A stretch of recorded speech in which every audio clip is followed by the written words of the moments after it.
A very good morning to all of you. Students, welcome to the psychology class. We are continuing chapter number 7, social influences and group processes. And we had already completed the topic group, the type of group, group formation, the stages of group, features of group, and so many other topics related to group. Okay. After that, we understand the social influences, the three basic terms, conformity, compliance, and obedience. And in just previous video, we had started the topic competition and cooperation. Okay? So today we continue the topic cooperation and competition. Okay, today's topic is cooperation and competition.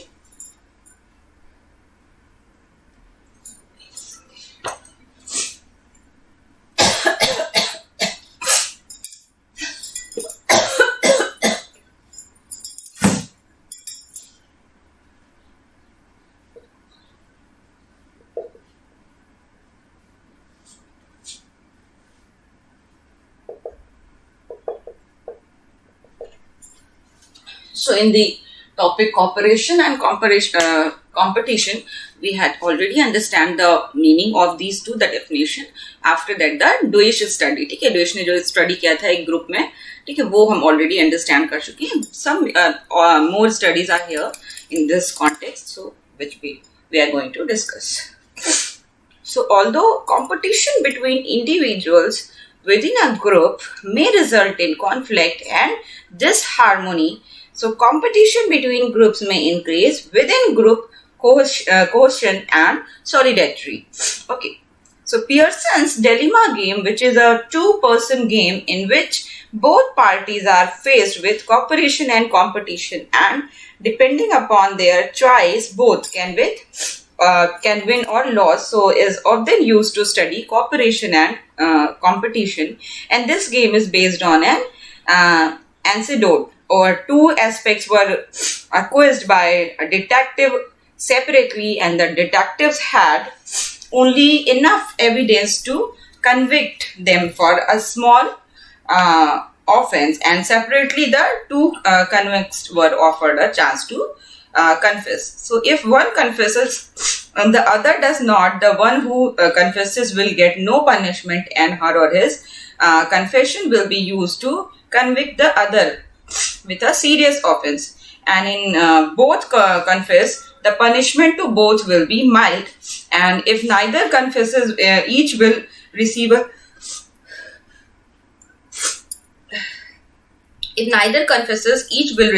light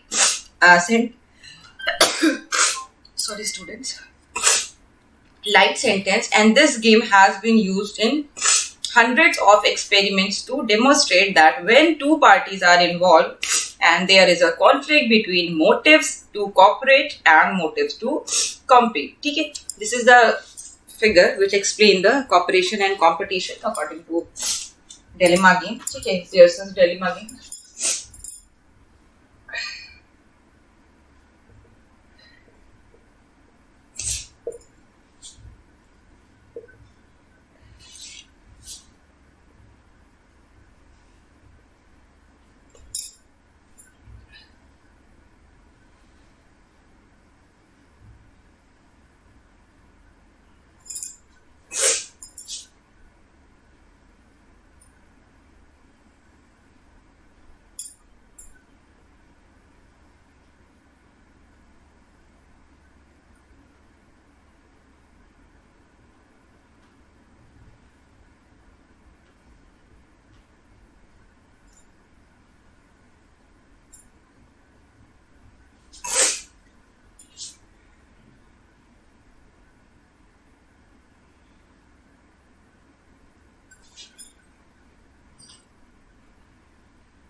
ठीक है, ये भी एक study है, ये explain करेंगे.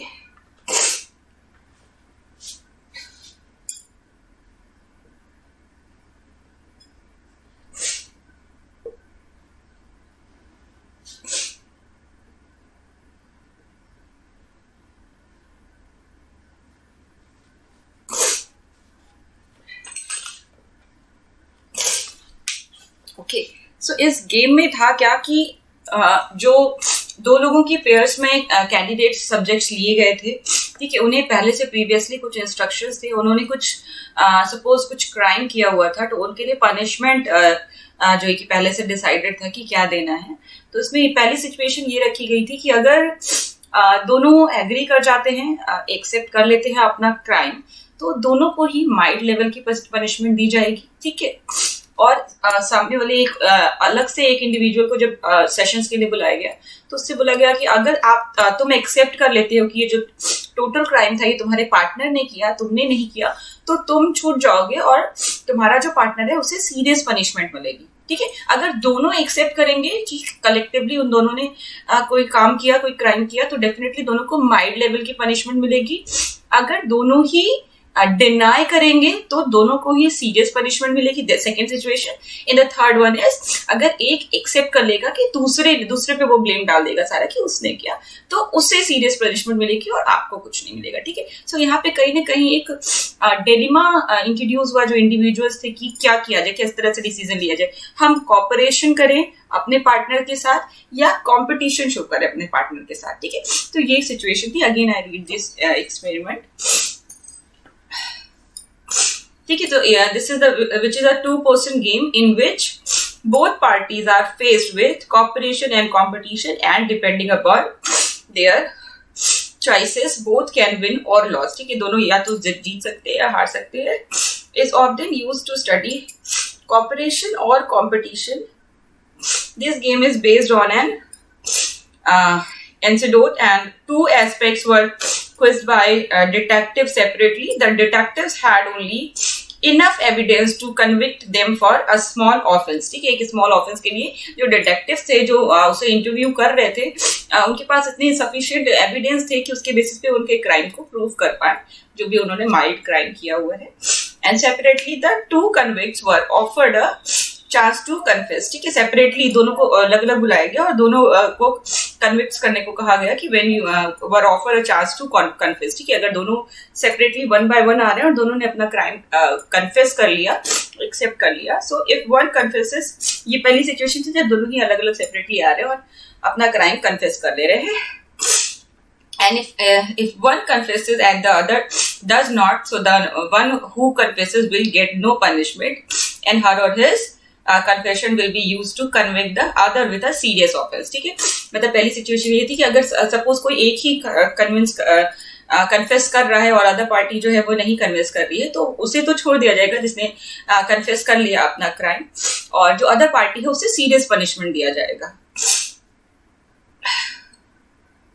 And if both confess, the punishment to both will be mild, ठीक है। अगर दोनों ने इक्वली सेपरेटली ही बुलाया गया था इंटरव्यू के लिए सेकेंड सिचुएशन में भी, और अगर दोनों ने ही अपना क्राइम कन्फेस किया, अपना जो कि ऑफेंस कन्फेस कर लिया, तो दोनों को ही एक माइल्ड लेवल की, मतलब एक बहुत ही लाइट पनिशमेंट इंट्रोड्यूस की जाएगी। And if neither confesses each will receive a light sentence, ठीक है। अगर दोनों ही ने कन्फेस नहीं किया तो each will receive a light sentence. And this game has been used in 100 of experiments to demonstrate that when 2 parties are involved, there is a conflict between motive to cooperate and motive to compete, ठीक है। कई बार different subjects के साथ ये experiment repeat किया गया, different settings में, even 100 settings ली गई थी, और देखा गया कि इसमें एक कॉन्फ्लिक्ट होता है, डिलेमा इंट्रोड्यूस होता है, कॉन्फ्लिक्ट इंट्रोड्यूस होता है हमारी कॉपरेशन के मोटिव में और कंपटीशन के मोटिव में, और डेफिनेटली कौन सा डोमिनेंट रहता है इस चीज की स्टडी की गई। So for example there are 2 players, ठीक है, A and B, ठीक है। There are describe, I will explain, ठीक है। सो देयर आर 2 players, ठीक है, player 1 and player B, player A and player B, ठीक है। यहाँ पे player A, इसको भी ऐसे करते तो ज्यादा कन्वीनियंट रहेगा,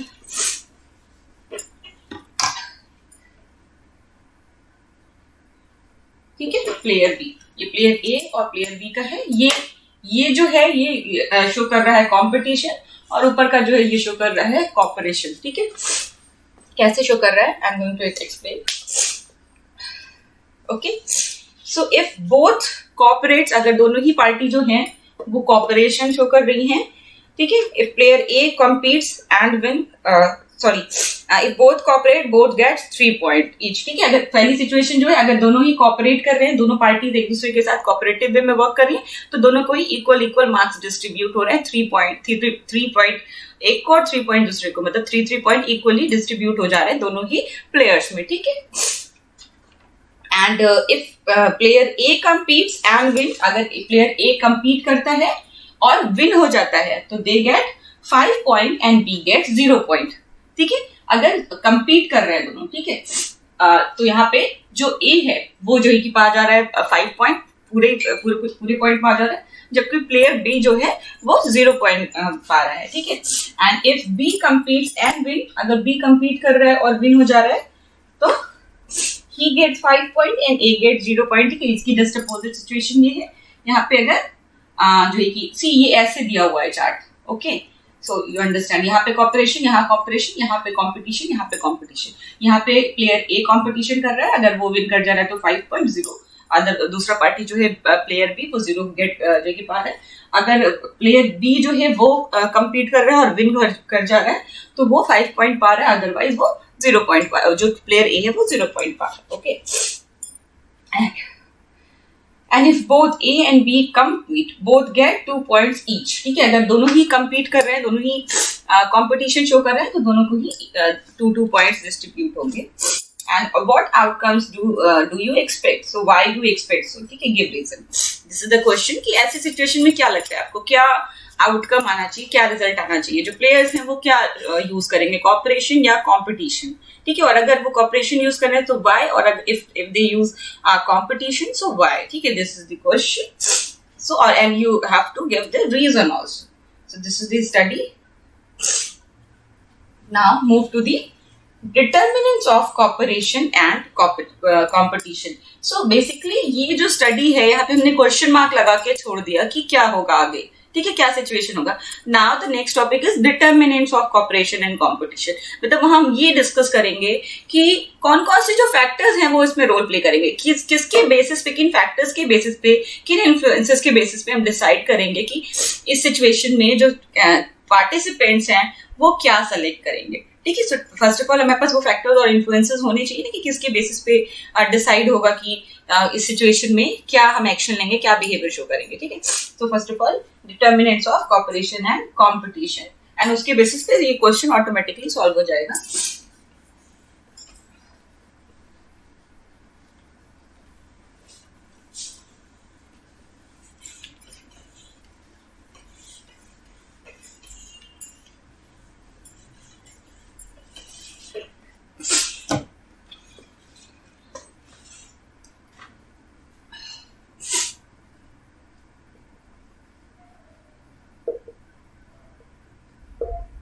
Determinants of cooperation and competition. Okay.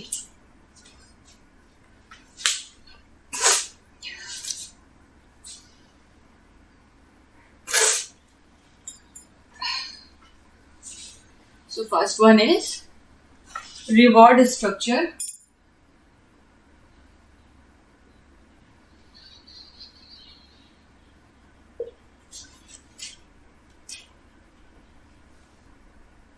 Second is interpersonal communication.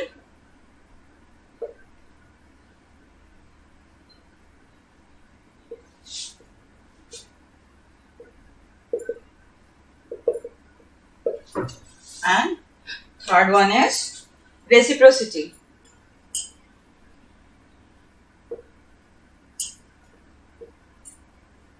ठीक है, सो ये 3 डिटर्मिनेंट्स हैं जो ये डिसाइड करेंगे कि हम इस सिचुएशन में, जो अभी पियर्सन की डिलेमा गेम वाली सिचुएशन थी, उसमें कौन सा बिहेवियर शो होगा। Okay, so one by one इसे डिस्कस कर लेते हैं। So what factor determine whether people will cooperate और compete? So some of the important ones are given below. These are 3 points. Other और भी बहुत सारे points हो सकते हैं, but इस context में आपको 3 ही पढ़ने हैं। First is reward structure. Psychologists believe that whether people will cooperate or compete will depend on the reward structure. So cooperative reward structure is one in which there is promotive interdependence and each is beneficiary of the reward. And reward is possible only if all contribute. Okay? And a competitive reward structure is one in which one can get a reward only if other do not get it. ठीक है. So यहाँ पे situation ये है कि जो आपको reward मिल रहा है, जैसे हमने पॉइंट्स की बात की, ठीक है, जहाँ पे इक्वल पॉइंट मिल रहा है, सो डेफिनेटली वहां पे जो कॉर्पोरेशन का होगा वो उसके लिए एक तरह से मोटिव का काम करेगा कि हमें इक्वली पॉइंट मिलेगा अगर हम कलेक्टिवली वर्क करेंगे. ठीक है, अगर हम म्यूचुअल अंडरस्टैंडिंग के साथ वर्क करते हैं तो हमें इक्वल पॉइंट मिलेगा. But in the second situation जहां पे आपको फुल पॉइंट मिल रहा है, ठीक है, 5 पॉइंट आपको मिल रहा है अगर आप कंपीट कर रहे हो और विन कर जा रहे हो, but there is a chance of failure also. अगर आप विन कर रहे हो तो 5 पॉइंट मिल रहा है, बट अगर आप फेल कर जा रहे हो तो आपको 0 पॉइंट मिल रहा है. ठीक है, तो इस सिचुएशन में डिसाइड करना होगा कि क्या होगा. तो रिवॉर्ड स्ट्रक्चर किस तरह का है इसके बेसिस पे आप डिसाइड कर सकते हो. So psychologists believe that whether people will cooperate and compete will depend on the reward structure. कैसे? Cooperative reward structure is one in which there is promotive interdependence and each is beneficiary of the reward and reward is possible only if all contribute. ठीक है, so जो all candidate हैं, suppose previous situation जो थी उसमें 2 candidate थे, 2 participants थे, 2 player थे सिंपली. सो जो 2 प्लेयर थे वो इक्वली बेनिफिशियल होने चाहिए, दोनों को इक्वली बेनिफिट मिलना चाहिए, पहली कंडीशन. सेकेंड, वर्क वो जो टास्क है वो ऐसा होना चाहिए कि जिसमें कलेक्टिवली आप वर्क आप कर पाओ. ठीक है, कोऑपरेटिव वे में आप वर्क कर पाओ. कंट्रीब्यूट अगर इक्वली करोगे तो आपको रिवॉर्ड भी इक्वली डिस्ट्रीब्यूट होगा. ये सिचुएशन होगी तो उस सिचुएशन में हम cooperation choose करेंगे. And a competitive reward structure is one in which one can get a reward only if other do not get it. ठीक है, सो सेकेंड कंपटीशन में क्या सिचुएशन थी कि एक इंडिविजुअल तभी रिवॉर्ड ले सकता है जब दूसरे इंडिविजुअल को ना मिले वो रिवॉर्ड. ठीक है, सपोज एक ही ट्रॉफी है तो डेफिनेटली वो एक ही को मिलेगी. आप कॉपरेशन से वर्क करो या कॉम्पिटिशन से वर्क करो, डजंट मैटर आपको. तो ऐसे सिचुएशन में आप कंपटीशन चूज करोगे. क्यों? क्योंकि there is only one reward and you have to win for that.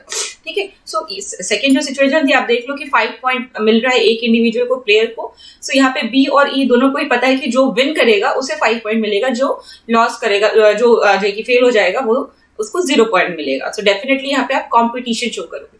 ठीक है, यहाँ पे आप कॉम्पिटिशन नहीं शो करोगे क्योंकि आपको पता है कि जो फुलेस्ट रिवॉर्ड है वो आपके विन करने पे ही मिलेगा और अदर पार्टी को नहीं मिलेगा. डेफिनेटली वो सिर्फ आपको ही मिल सकता है. ठीक है, या जो भी पार्टी विन कर रही है तो दोनों अपना 100% एफर्ट लगाएंगे, अपना पूरा एफर्ट लगाएंगे विन करने के लिए. सो this is this competition. So reward structure decide करेगा कि हम क्या सिलेक्ट करेंगे. Now the second is interpersonal communication. Okay,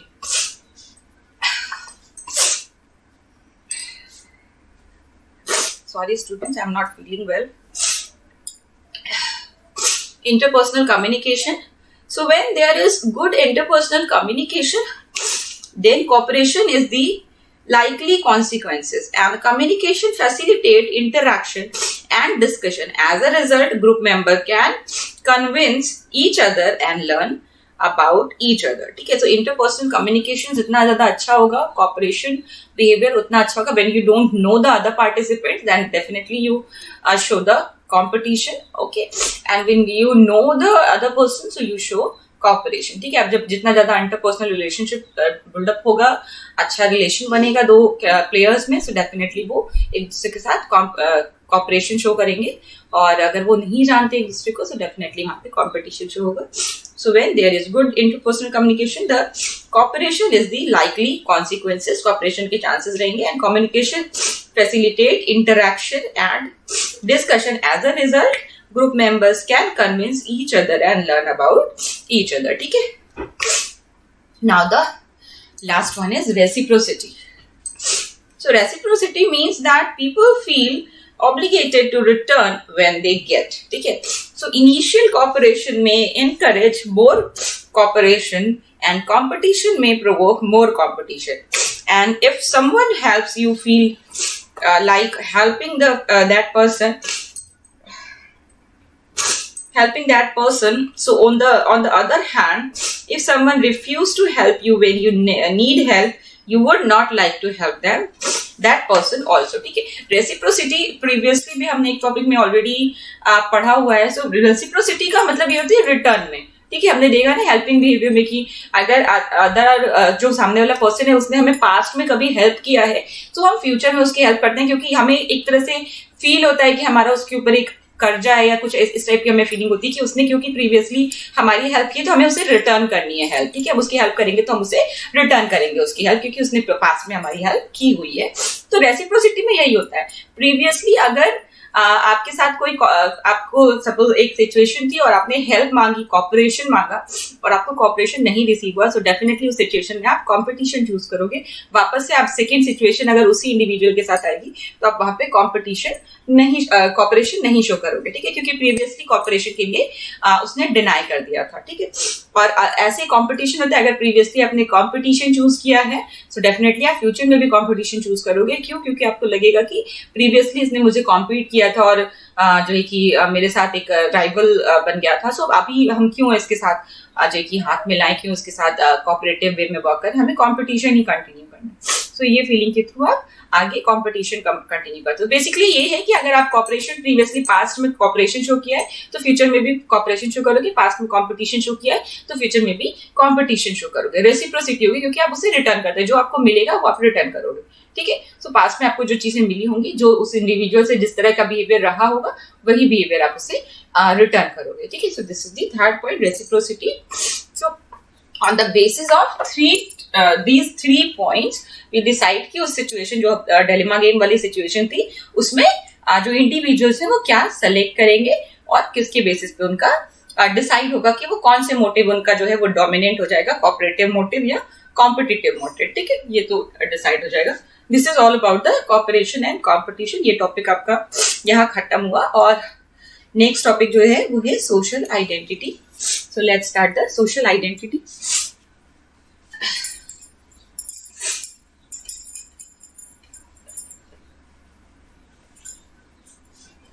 दो स्टडी थी, एक पियर्सन की डिलेमा गेम वाली और एक ड्यूइश की स्टडी जो है। ये दो स्टडी आप मेंशन करोगे in the context of cooperation and competition. And जो पियर्सन की डिलेमा गेम की स्टडी है ये तो बहुत ही इंपॉर्टेंट है, ये आपको डेफिनेटली आंसर में मेंशन करना होगा। So next topic is social identity. Now first of all, what is social identity? Identity क्या होती है? ठीक है, हमने वो सेल्फ कॉन्सेप्ट जब हम पढ़ रहे थे, सेल्फ वाला चैप्टर जब हमने किया, सेल्फ एंड पर्सनालिटी, सो वहां पे हमने आइडेंटिटी की बात की थी, पर्सनल आइडेंटिटी, सोशल आइडेंटिटी, ठीक है। सो पर्सनल आइडेंटिटी क्या थी वहां पे, अगर उस कॉन्टेक्स्ट में आप अंडरस्टैंड करो तो पर्सनल आइडेंटिटी जैसे कि आपका नेम, आपकी क्वालिटीज, आपकी एट्रीब्यूट जो कि आपकी इंडिविजुअल की पहचान है, जो आपकी इंडिविजुअल को एक्सप्लेन करती है, कि आपकी एक तरह से कह सकते हैं कि पर्सनल आइडेंटिटी है, ठीक है। आप किस ग्रुप से बिलोंग करते हो, आप किस कम्युनिटी से बिलोंग करते हो, ठीक है, और आप किस फैमिली से हो, किस एरिया से हो, किस आपका रेजिडेंस एरिया कहाँ है, ठीक है, आपकी क्या क्वालिफिकेशन है, किस सोशल ग्रुप को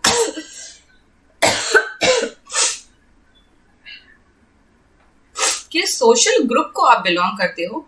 ये जब कॉन्टेक्स्ट आता है, ये जब क्वेश्चन आता है, सो this is the social identity, ठीक है। सोशली आप कहाँ पे लाई करते हो, सोशली आप किस कम्युनिटी के पार्ट हो, किस पार्टी को सपोर्ट कर रहे हो, किस सोशल ग्रुप, किन किन सोशल ग्रुप्स के आप पार्ट हो, मेंबर हो, ठीक है। सो ये आपकी सोशल आइडेंटिटी को जो है कि हाईलाइट करता है। जैसे कि अब हम बात करते हैं कि वी आर हिंदू, ठीक है, हम हिंदू हैं, तो Hindu is the majority in the India, ठीक है। इंडिया में हिंदू मेजॉरिटी, अगर कोई मुस्लिम है तो डेफिनेटली वो माइनॉरिटी ग्रुप का हिस्सा हो जाएगा, एसटी ओबीसी है तो वो रिजर्वेशन ग्रुप का जो है कि मेंबर हो जाएगा। तो ये जो सोशल आइडेंटिटी उसकी बन रही है, वी आर द मेजॉरिटी, और जो माइनॉरिटी ग्रुप है और जो रिजर्वेशन ग्रुप है, ठीक है। इसी तरह से वी आर नॉर्थ इंडियन, ठीक है, वी आर बेसिकली हम मिडिल में रहते हैं, लेकिन नॉर्थ इंडियन है, हम साउथ इंडियन है, या हम पंजाबी हैं, हम गुजराती हैं, हम यूपी से बिलोंग करते हैं, हम बिहारी हैं। ये सारी जो सेंटेंसेस हैं, ये सारी जो हम कह सकते हैं कि वर्ड जो आपके सोशली आपका सिचुएशन बता रही है, सोशल कॉन्टेक्स्ट बता रही है आपका, ठीक है, वो ग्रुप बता रही है जो सोशल ग्रुप जिसके आप मेंबर हो, जहां से आप बिलोंग करते हो, ठीक है। सो this is the social identity, ठीक है, आपके ये कुछ इनेट होती है, ठीक है, जैसे कि आपका जो रिलीजन है, आपका जो कास्ट है, आपका जो कम्युनिटी है, उस वहां पे आप बॉर्न हुए हो तो आप उसे चेंज नहीं कर सकते। एट द सेम टाइम बहुत से ऐसे ग्रुप है जहां आप फ्यूचर में ज्वाइन करते हो और आप उसका पार्ट बनते हो, ठीक है, तो वो भी आपकी सोशल आइडेंटिटी को क्या कह सकते हैं, एक्वायर करता है, ठीक है। जैसे कि you are the medical person, ठीक है, आपने in future medical union join किया या आप मेडिकल के फील्ड में गए या हम टीचिंग की फील्ड में गए तो हम अभी आर द टीचर्स, सो एक टीचर एक ग्रुप है, उसमें मेंबरशिप हमने एक्वायर की, ठीक है। सो ये भी हमारी सोशल आइडेंटिटी बता रहा है, ठीक है। हम पुलिस में गए, आर्मी में गए, डॉक्टर करने गए या इंजीनियरिंग के लिए गए, तो ग्रुप ऑफ इंजीनियर में अगर जो इंजीनियर है तो वो उसका मेंबर है, वो इंजीनियर है, तो all the engineer are the मतलब कहीं ना कहीं सिमिलैरिटी तो उस ग्रुप का पार्ट हो जा रहा है। सो ये भी उसकी सोशल आइडेंटिटी एक्सप्लेन करता है। तो डेफिनेटली जो सोशल आइडेंटिटी होती है कुछ तो हमें इनेट मिली होती है, ऑटोमेटिकली हमारे बॉन्ड के हमारे बर्थ के साथ ही हमें मिल जाती है, हम उन चीजों को लेके बॉन्ड करते हैं, कुछ चीजें हम एक्वायर करते हैं सोशली, ठीक है। इन फ्यूचर मतलब जैसे जैसे हम डेवलप होते हैं बहुत सारी चीजें हम एक्वायर करते हैं, ठीक है। तो दोनों के बेसिस पे डेवलप होती है। डेवलपमेंट की बात करें सोशल आइडेंटिटी की, सो डेफिनेटली कुछ नेचुरली चीजें होती हैं जो इनेट मिल जाती है, बट जो चीजें एक्वायर होती है वो during the period of the development हम एक्वायर करते हैं, लर्न करते हैं, ठीक है। उसकी आइडेंटिटी हम विन करते हैं, गेन करते हैं, ठीक है। सो this is the social identity. Have you ever asked the question who am I? So what was your answer to this question? Probably your answer was that you are a hardworking, happy-go-lucky girl, boy. And this answer tells you about your social identity, which is one self-definition of whose he or she is. This self-definition may include both personal attributes and hardworking, happy-go-lucky or attributes which you share with others, ठीक है। Girl और boy, ठीक है, ये girl और boy, ये जो gender है ये भी कहीं ना कहीं जेनेटिकली आपकी सोशल आइडेंटिटी को एक्सप्लेन कर रहे हैं, जबकि अगर आपकी पर्सनल कैरेक्टरिस्टिक, आपकी एट्रीब्यूट्स की जब बात की जा रही है तो डेफिनेटली आपकी सोशली आप किस तरह का नेचर है, आपका किस तरह का आपका बिहेवियर है वो एक्सप्लेन कर रहा है, ठीक है। और ये चीजें मिरर वे में होती है, मतलब हम किस तरह से अपने बारे में अपना सेल्फ कॉन्सेप्ट डेवलप कर रहे हैं, उसी के थ्रू हमारी self identity, social identity develop हो रही है।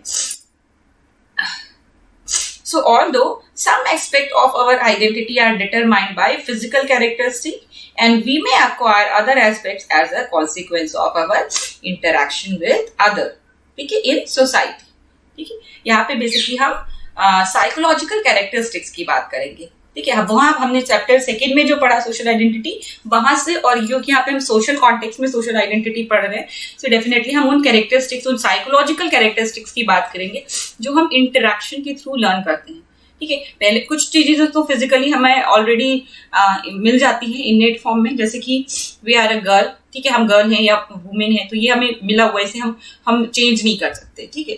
But still we are hard working और नॉट, वी आर इंट्रोवर्ट और आउटवर्ड, सो ये चीजें हम डिटरमाइन कर सकते हैं इंटरेक्शन के थ्रू। जैसे जैसे हम सोशल ग्रुप में अदर पीपल्स के साथ हमारा इंटरेक्शन बढ़ता है, वो व्यू पॉइंट कैसा रखते हैं हमारे बारे में, वो हमें रिफ्लेक्ट करता है, जो फीडबैक हमें मिलता है सोसाइटी से, अपने फ्रेंड से, उसके थ्रू फिर हम अपने बारे में सेल्फ कॉन्शियस हमारा डेवलप होता है और हमारी सोशल आइडेंटिटी अल्टीमेटली डेवलप होती है।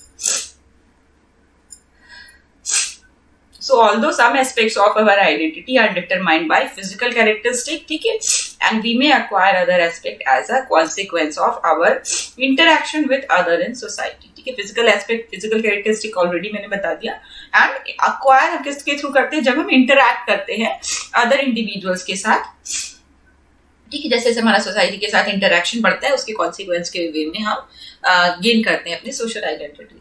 सो some time we perceive ourselves as unique individual and at other time we perceive ourselves as member of group, ठीक है। समटाइम हमारी जो ग्रुप आइडेंटिटी हो जाती है कि हम एक ग्रुप के मेंबर हैं, और सम टाइम हम फील करते हैं कि we are a unique person, ठीक है, हम अदर पर्सन से एकदम डिफरेंट है, हमारे में कुछ क्वालिटीज है जो बिल्कुल अलग है, वी आर यूनिक, ठीक है। सो ये दोनों चीजें डिटरमाइन करती हैं। Other time we perceive ourselves as member of group and both are equally valid expression of self, ठीक है, दोनों ही एक वैलिड एक्सप्रेशन है सेल्फ का। Our personal identity derived from view of one self as a unique individual and social identity derived from group we perceive our self to be members of are both important to us. ठीक है, दोनों ही चीजें important है। जब हम self की बात कर रहे हैं, अपने जो इनर क्वालिटीज की, अपने आप को यूनिक बता रहे हैं, वो हमारी सेल्फ आइडेंटिटी या पर्सनल आइडेंटिटी को हाईलाइट कर रहे हैं। और जब हम किसी ग्रुप के जो मेंबर है, हम किसी ग्रुप के अगर मेंबर है, सो उस ग्रुप की जो आइडेंटिटी है उससे हम अपने आप को रिलेट कर पा रहे हैं, सो ये हमारी सोशल आइडेंटिटी है। डेफिनेटली हम उस ग्रुप के मेंबर हैं, उस ग्रुप के पार्ट हैं, सो वो हमारी क्या हो जाएगी, सोशल आइडेंटिटी हो जाएगी। उस ग्रुप का जो भी स्टेटस है, जो भी चीजें हैं, जैसे कि मैंने बताया कि हम मेजॉरिटी ग्रुप से बिलोंग करते हैं, we are Hindu and we are belonging majority group. ठीक है, सो उसकी जो कल्चरल है, ट्रेडिशन है, उसकी जो वैल्यू है, वेटेज है, जो और अदर ग्रुप्स के कंपैरिजन में, ठीक है, सो वो मेरे साथ ऑटोमेटिकली कनेक्ट हो जाएगी, क्योंकि हम उस ग्रुप का पार्ट है। ठीक है, हमने जैसे टीचर्स की बात की, तो we are the part of the teacher community. ठीक है, हम टीचर के वे में आते हैं, टीचर्स का जो ग्रुप है उसमें हम बिलोंग करेंगे। सो डेफिनेटली उसकी जो क्वालिटीज होगी, उसकी जो भी निगेटिव पॉजिटिव जो भी एट्रीब्यूट्स होंगे, वो हमसे ऑटोमेटिकली कनेक्ट हो जाएंगे। ठीक है, सो ये जो होगा, ये हमारी सोशल आइडेंटिटी को बताएगा, जहां पे हम एक मेंबर हैं ग्रुप के, एक यूनिक इंडिविजुअल नहीं है। जहां यूनिक इंडिविजुअल की बात होगी, वो हमारी पर्सनल आइडेंटिटी होगी, जहां पे हम एक कुछ कॉमन एट्रीब्यूट्स शेयर कर रहे हैं उस ग्रुप के अदर मेंबर्स के साथ, क्योंकि we are the part of the group. So वो चीज हमारी सोशल आइडेंटिटी को एक्सप्लेन करेगी। This is all about today students, and next class में we will continue this topic. This is almost interesting topic. Okay, thank you so much students.